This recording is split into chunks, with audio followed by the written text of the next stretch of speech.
Hello friends, വണ്ടി ഒന്ന് തണുപ്പിക്കാൻ ഇട്ടു. അല്പം തണലുണ്ട് ഇവിടെ.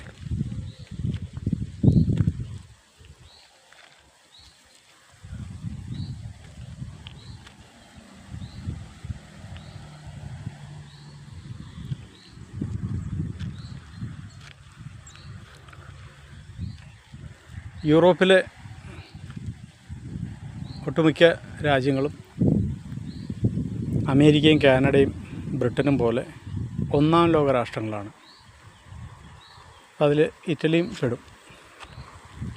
Italy, Portugal, Spain, Germany, Poland പോലുള്ള രാജ്യങ്ങളും, അമേരിക്ക, കാനഡ, ബ്രിട്ടൻ, പിന്നെ സൗത്ത് ആഫ്രിക്ക, ഓസ്ട്രേലിയ, ഈ പറയുന്ന രാജ്യങ്ങളൊക്കെയാണ് ഒന്നാം ലോക രാഷ്ട്രങ്ങളായിട്ട് കണക്കാക്കുന്നത്. അപ്പോൾ ഈ രാഷ്ട്രങ്ങളിൽ മൂന്നാം ലോക രാഷ്ട്രങ്ങളായ ഏഷ്യൻ രാജ്യങ്ങൾ, ഇന്ത്യ, പാകിസ്ഥാൻ, അഫ്ഗാനിസ്ഥാൻ, ശ്രീലങ്ക, ബംഗ്ലാദേശ്, ഇങ്ങനത്തെ ഉള്ള രാജ്യങ്ങൾ മൂന്നാം ലോക രാഷ്ട്രങ്ങളാണ്. ഇവകൾ തമ്മിൽ ഭയങ്കര ചില വ്യത്യാസങ്ങളുണ്ട്. അത് ജനങ്ങൾക്ക് കിട്ടുന്ന ചില ഇളവുകൾ അതിനെ അപേക്ഷിച്ചിരിക്കും. അതായത് എല്ലാ മേഖലയിലും ജോലി ചെയ്യുന്നവർക്ക് വയസ്സാകുമ്പോൾ പെൻഷൻ കിട്ടും. അത് പ്രൈവറ്റിലും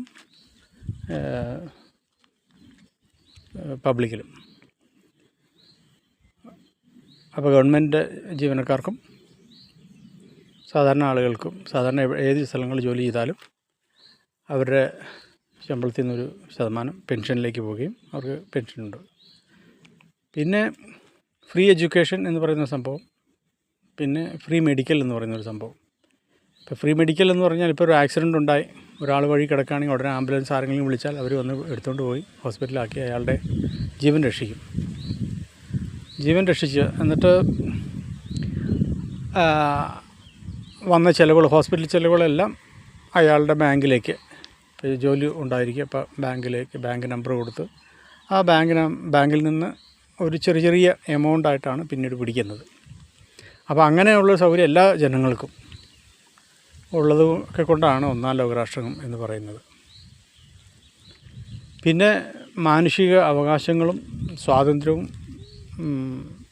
മൂന്നാം ലോക രാഷ്ട്രങ്ങളെ പോലെ അല്ല.